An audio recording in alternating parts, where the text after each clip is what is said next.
¿Te cuesta relajarte y desconectar y no puedes dormir? Con nuestras historias crearemos una rutina que te ayudará a prepararte para tener un sueño reparador. Pero antes de empezar, en el podcastparadormir.com puedes escuchar nuestros capítulos y la publicidad de las plataformas. También encontrarás todas nuestras redes sociales para seguirnos y no perderte nada. Y ahora sí, ha llegado el momento de empezar con la rutina. Pon tu móvil en modo descanso, baja el volumen, apaga las luces, apaga la pantalla, cierra los ojos y prepárate para soñar. Hace tiempo, mucho tiempo, en un lugar lejano, muy lejano, vivía Manuel Sánchez. Manuel era un hombre de mediana edad, de unos 45 años. Medía alrededor de 1,80 y tenía una complexión atlética. Tenía la piel morena y una barba de varios días que le daba un aire algo descuidado pero atractivo. Su cabello era oscuro, ligeramente ondulado y corto. Tenía una nariz recta y unos ojos oscuros y penetrantes que parecían escanear todo lo que aparecía en su campo visual. Sus labios delgados y ligeramente curvados le otorgaban una expresión seria y concentrada. Sánchez vestía de forma elegante y sobria. Solía vestir con trajes oscuros y camisas blancas o de colores claros, que le daban un aspecto serio y profesional. En días de lluvia le solía acompañar una gabardina negra, que le daba un aire un poco misterioso. Era un hombre serio y comprometido con su trabajo como detective privado, muy observador y analítico, lo que le permitía descubrir detalles que otros pasarían por alto. Era una persona muy dedicada y cuando le llegaba un caso se obsesionaba hasta encontrar la verdad. Sánchez era un hombre bastante reservado y no se dejaba llevar por sus emociones fácilmente, lo que le convertía en un detective privado muy metódico y disciplinado. Esto le permitía mantener un alto nivel de precisión y eficacia en su trabajo. En su tiempo libre, Sánchez disfrutaba de la tranquilidad de su hogar. Le gustaba leer, especialmente novelas policíacas y de misterio. De alguna forma, la lectura le daba otros puntos de vista sobre cómo solucionar algunos enigmas y gracias a esto podía coger perspectiva cuando se sentía en un callejón sin salida. También disfrutaba de la música clásica y de la ópera, lo que le ayudaba a relajarse y desconectar del trabajo. La oficina de Manuel estaba ubicada en el centro de la ciudad, en un edificio antiguo de caravista rojo con grandes ventanales que dejaban entrar una gran cantidad de luz natural. La entrada a su oficina estaba en la planta baja. Una pequeña placa de bronce muy discreta en la puerta con su nombre indicaba que estabas en el lugar correcto. Al entrar, te recibió un vestíbulo. Había un perchero para colgar los abrigos y sombreros y un pequeño escritorio de recepción donde alguna vez hubo un asistente que tomaba los detalles de los clientes. En una de las esquinas del vestíbulo había una pequeña sala de espera, con un sofá de cuero negro y algunas sillas, así como revistas y periódicos para entretener a los visitantes mientras esperaban. Las paredes de la oficina estaban decoradas con algunos cuadros antiguos y fotografías de la ciudad en diferentes épocas.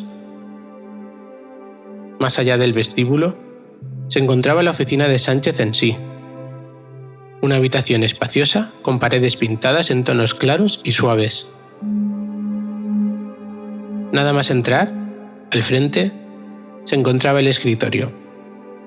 Era grande y sólido, de madera oscura.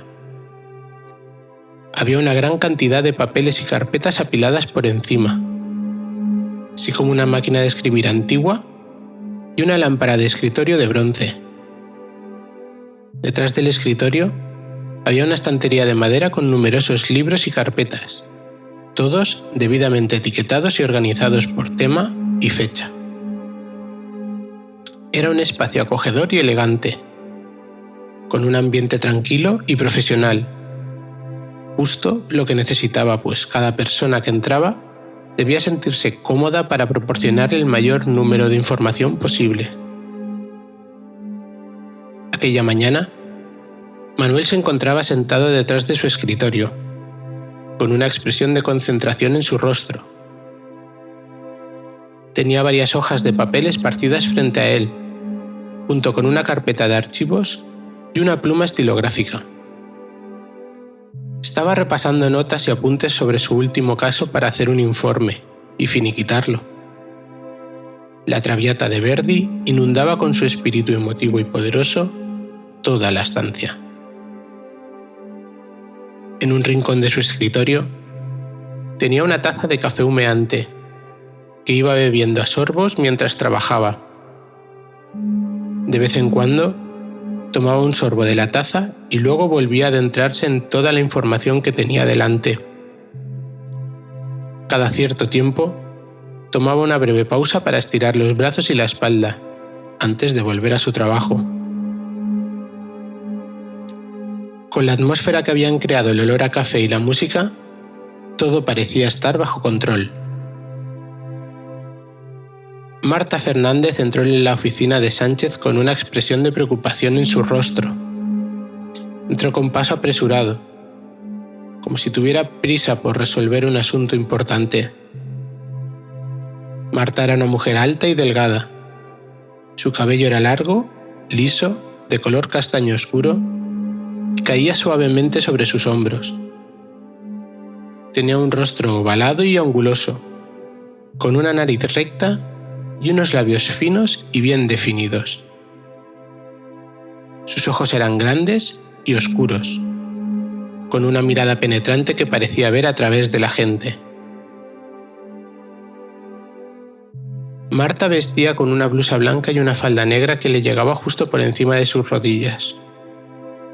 Llevaba unos zapatos negros de tacón alto que hacían resaltar su figura esbelta y alargaban sus piernas. Al verla, Manuel levantó la vista y la miró fijamente por unos segundos, tratando de analizar cada detalle que pudiera empezar a darle información. Marta parecía estar tensa y nerviosa, lo que le hizo pensar que podía tratarse de un asunto urgente o delicado o ambas cosas. ¿Una infidelidad? ¿Había sido estafada? Era difícil adivinar qué estaba sucediendo. La primera impresión que tuvo Manuel al verla fue la de una mujer decidida y con carácter.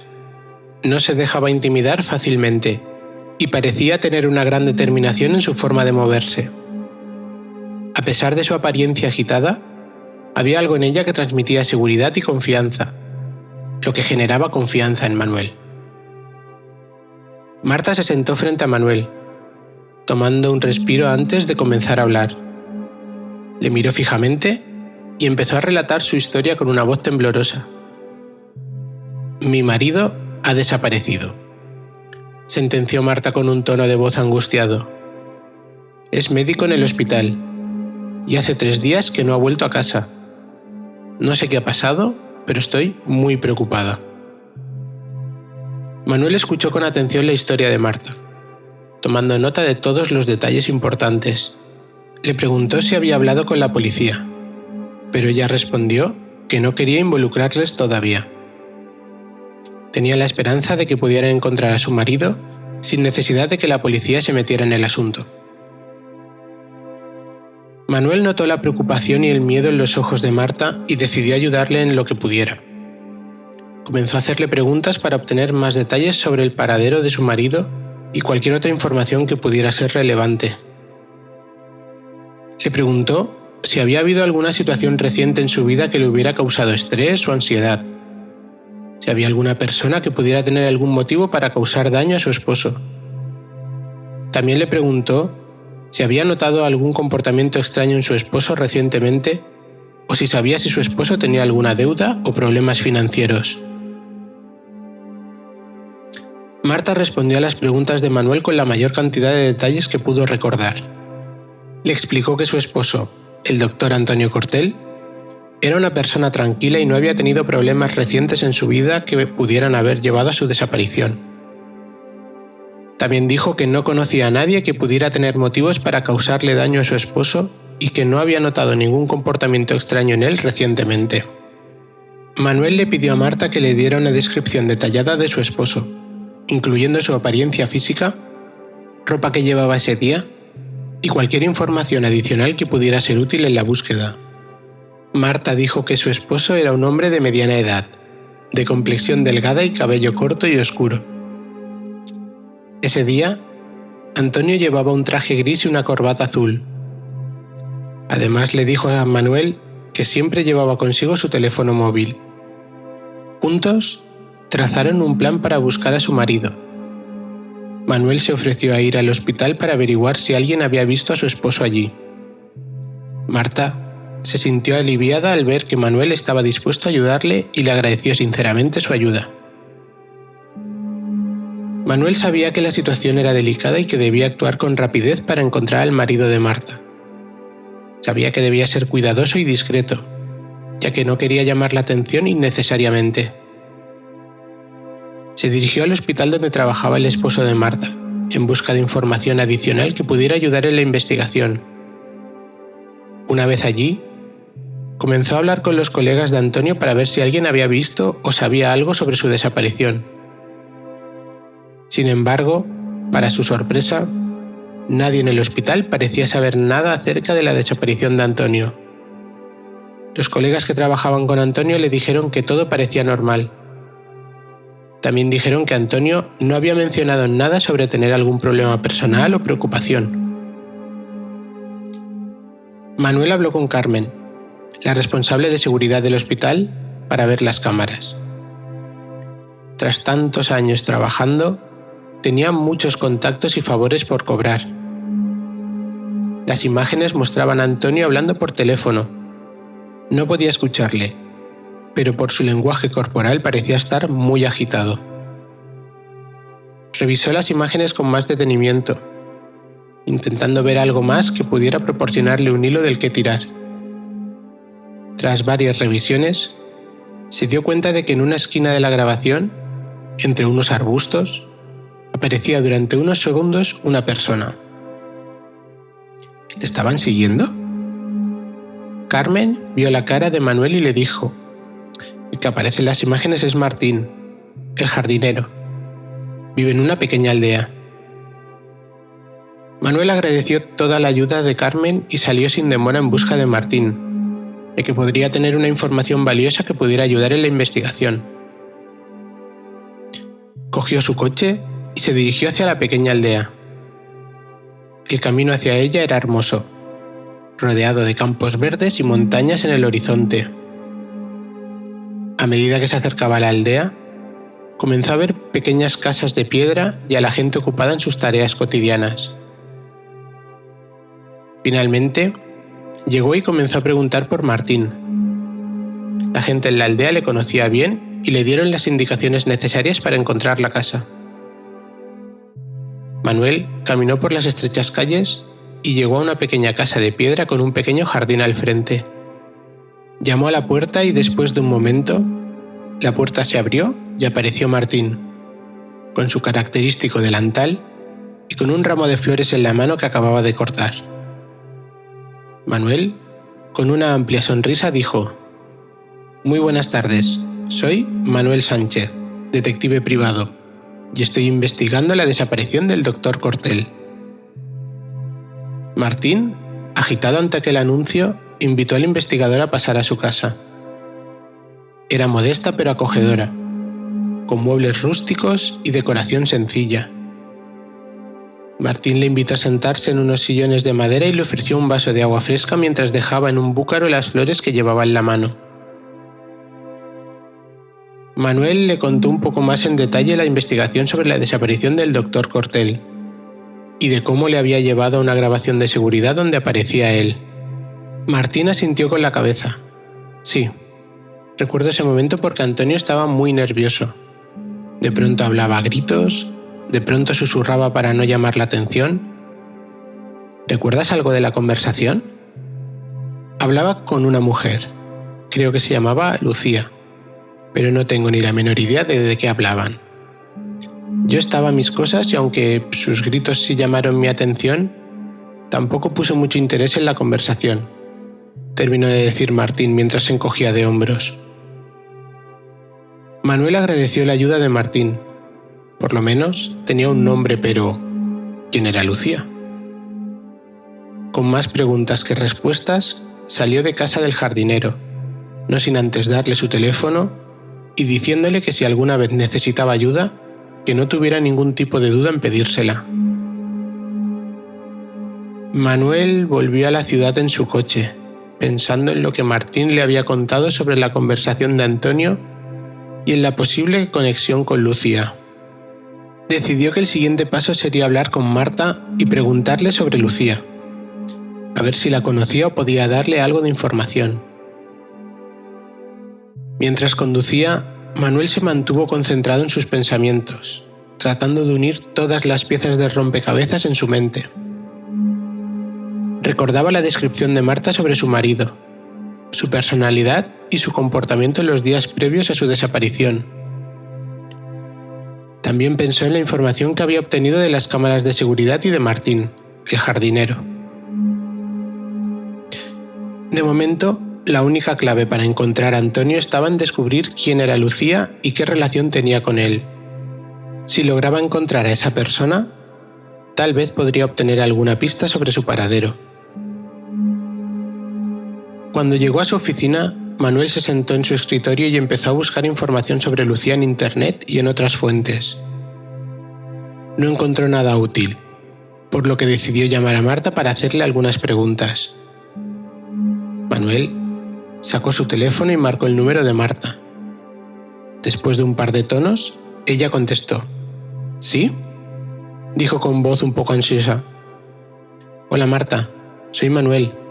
Ah, hola, dijo ella con alivio en su voz. ¿Qué has descubierto?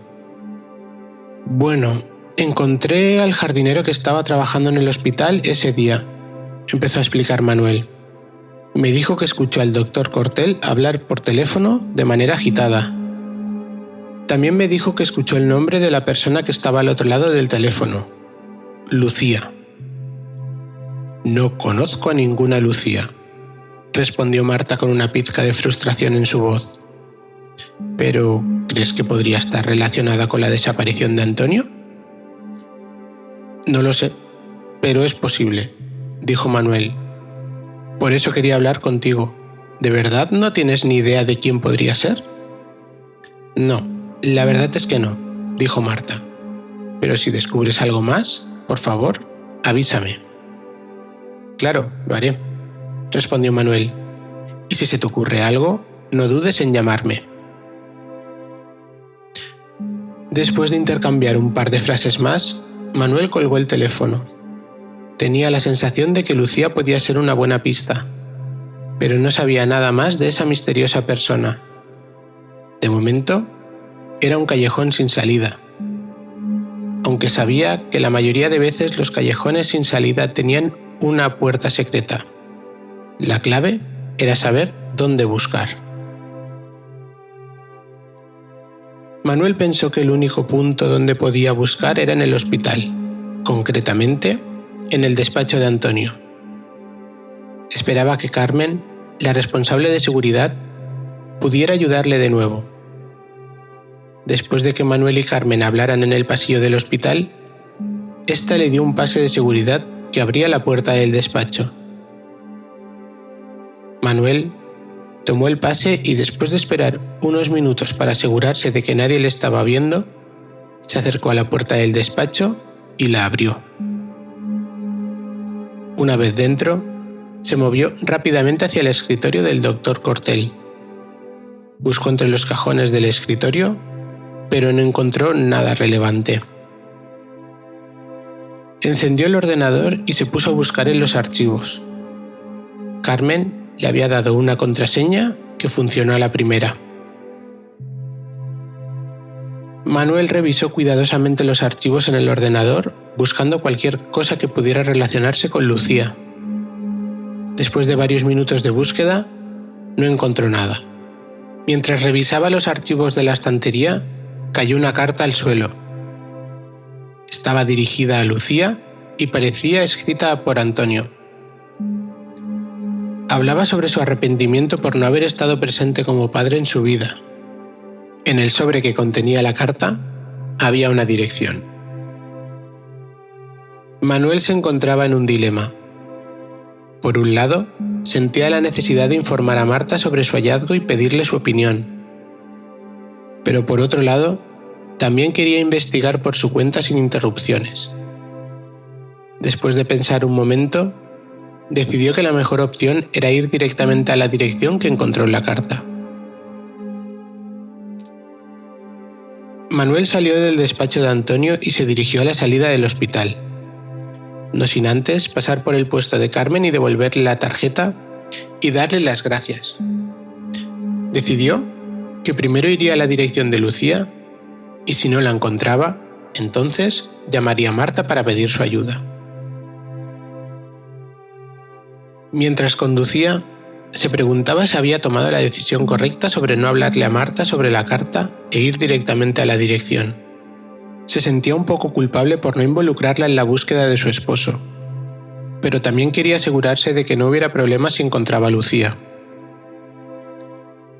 A medida que se acercaba a la dirección, su corazón latía con fuerza en su pecho.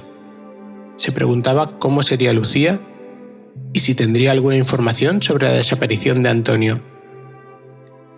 También se preguntaba cómo reaccionaría ella al saber que su padre había desaparecido. Manuel intentó mantener la calma y concentrarse en el camino mientras se acercaba a la dirección. Pensó en cómo debía abordar a Lucía y cómo le explicaría su presencia allí sin asustarle o hacerle sentir incómoda. Su mente estaba llena de preguntas y especulaciones mientras conducía. Por fin, llegó a la dirección indicada en la carta y aparcó en la calle. Se fijó en que se trataba de un edificio de pisos bastante antiguo y desgastado por el paso del tiempo.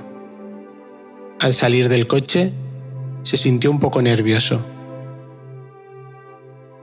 Cuando se acercó al edificio, vio que la puerta de entrada estaba abierta de par en par. La oscuridad del portal contrastaba con el sol que brillaba en el exterior. Manuel entró.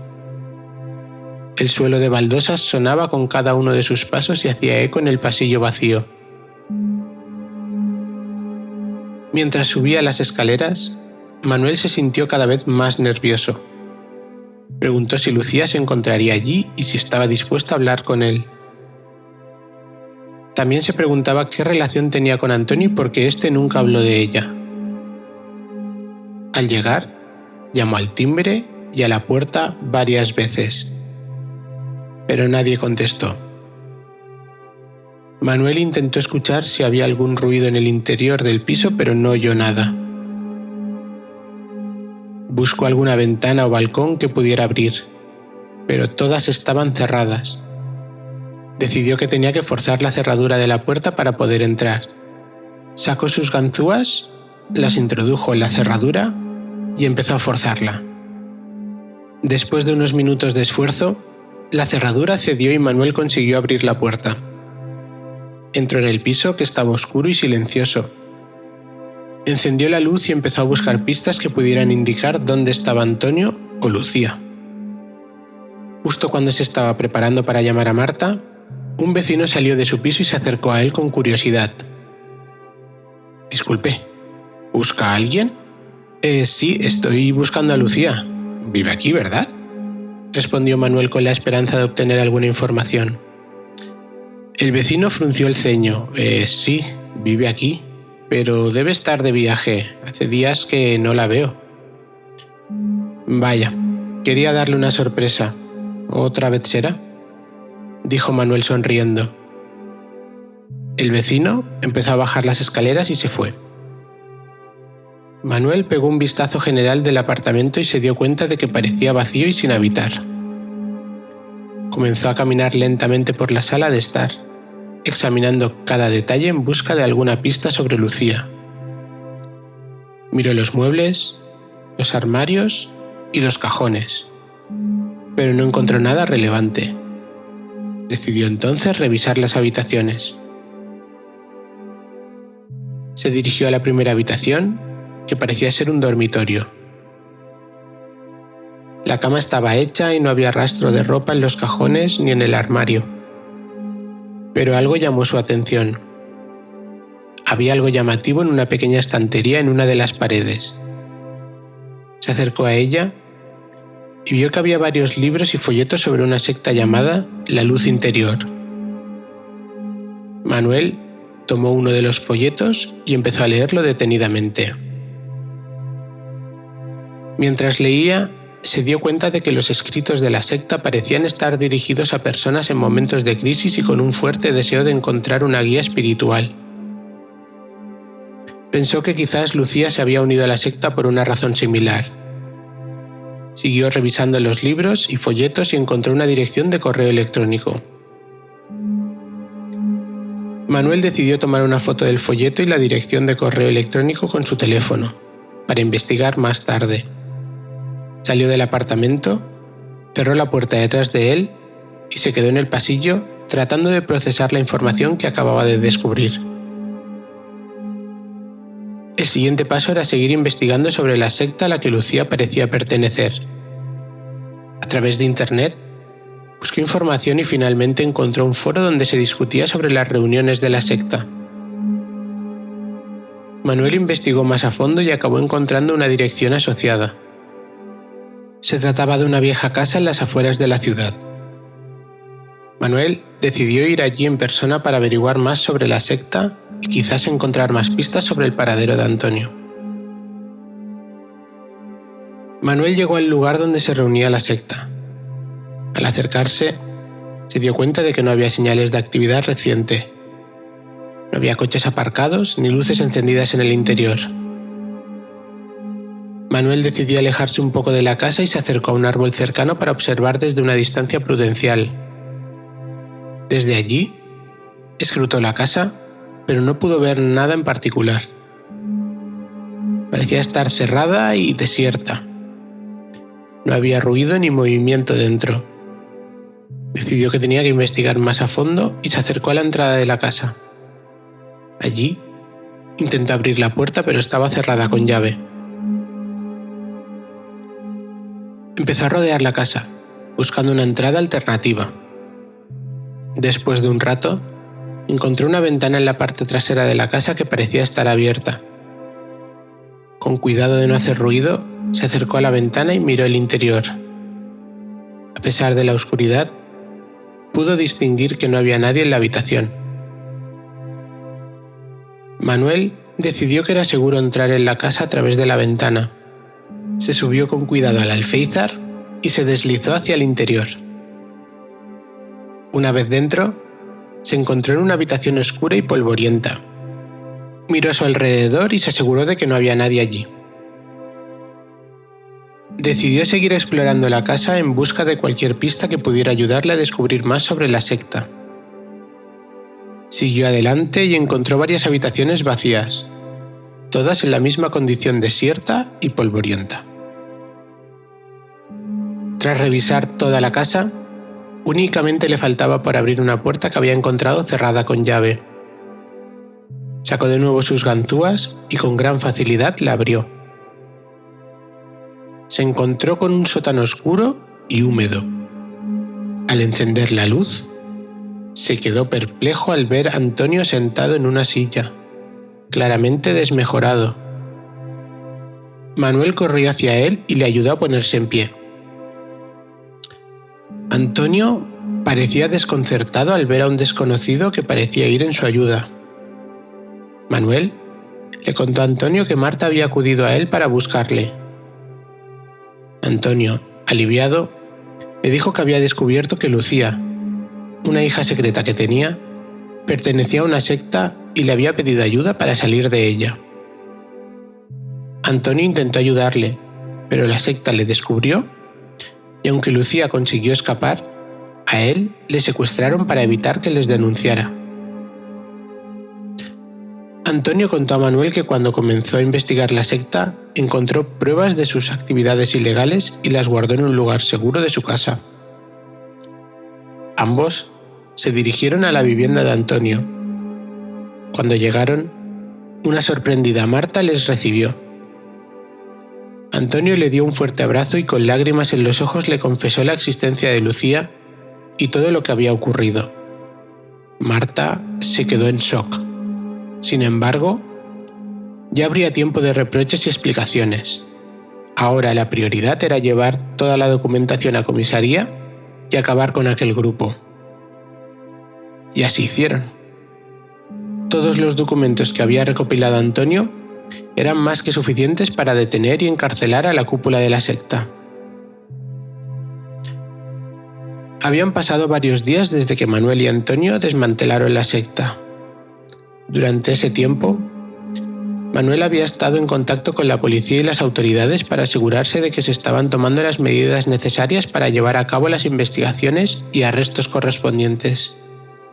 Una tarde soleada, Antonio caminaba por el parque y vio a lo lejos a una joven de cabello oscuro que le parecía familiar. Por fin podían reencontrarse. Lucía también había notado la presencia de Antonio y su rostro se iluminó con una sonrisa. Corrió hacia él y se abrazaron con fuerza, como si estuvieran conectados después de todo lo que habían pasado. Las lágrimas de felicidad recorrían sus mejillas mientras se miraban el uno al otro. Después de un emocionante abrazo, Antonio y Lucía se sentaron en un banco del parque para ponerse al día. Lucía le agradeció a su padre haberle ayudado y liberado de la secta, y le contó que estaba empezando a reconstruir su vida. Antonio escuchaba atentamente cada palabra de Lucía, asintiendo y ofreciéndole su apoyo incondicional. Se alegraba de que estuviera a salvo y de tener la oportunidad de recuperar el tiempo perdido. A medida que conversaban, Antonio y Lucía se dieron cuenta de que tenían mucho en común y que se habían echado de menos durante todos estos años. Prometieron cuidarse el uno al otro y fortalecer su relación. Desde aquel día, Antonio y Lucía se volvieron inseparables. Juntos empezaron a construir un nuevo capítulo en sus vidas, dejando atrás el oscuro pasado de la secta y abrazando un futuro lleno de amor, confianza y felicidad.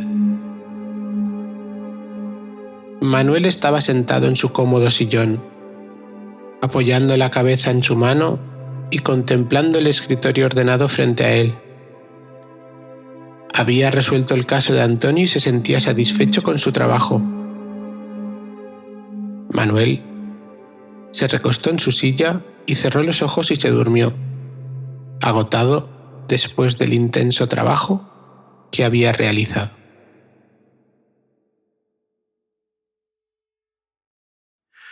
Bueno, pues el cuento ha terminado ya y no me gustaría molestarte porque tienes que estar a punto de dormir o ya durmiendo.